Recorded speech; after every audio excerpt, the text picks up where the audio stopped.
Салам алейкум, мои дорогие подписчики и друзья. Сегодня я хочу приготовить национальное лезгинское блюдо. Называется чук. Готовить его особенно зимой и на месяц. Для этого нам потребуется сушеное мясо, баранина или говядина, сухофрукты, сушеный чернослив, кизил и черная черешня. Кизила и черешни у меня не было, и я купила сушеную клюкву и вишню. Фасоль, желательно красный, картофель, лук, полба или пшеничная крупа.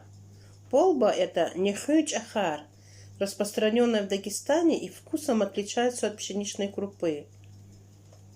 Продается она здесь в мусульманских магазинах, или мы заказываем с Дагестана.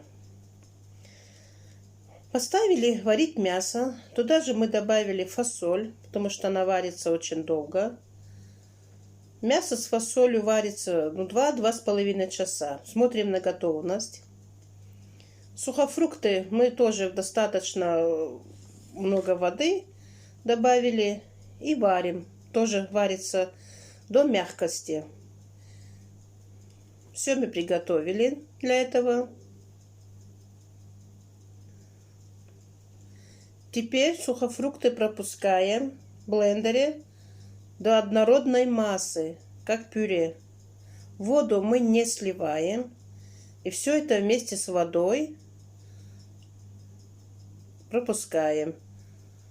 Должна быть такая жидкая консистенция, как пюре. Полбу мы на горячей сковородке жарим немножко, чтобы удалить сырость. И также приобретается такой необычный вкус. Минут 5-7, не больше. И все время перемешиваем. Лук нарезаем полукольцами и жарим на масле до готовности.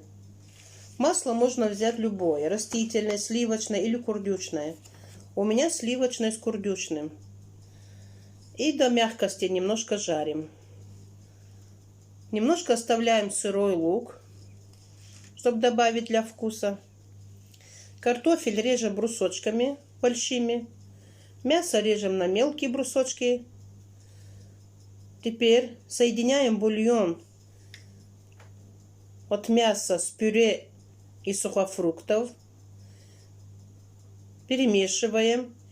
И добавляем поочередно мясо, лук сырой, картофель. Варим 5 минут. И добавляем лук жареный. Варим тоже 5 минут.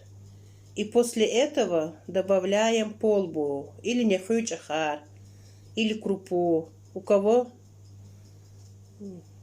есть. И варим до готовности.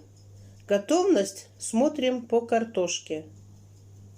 Если картошка готова, значит готова. Наш чук. Соль и перец по вкусу. Орехи добавляем в конце. Кто любит, тоже по вкусу. Приятного аппетита вам. Очень вкусно. Попробуйте. Пишите комментарии.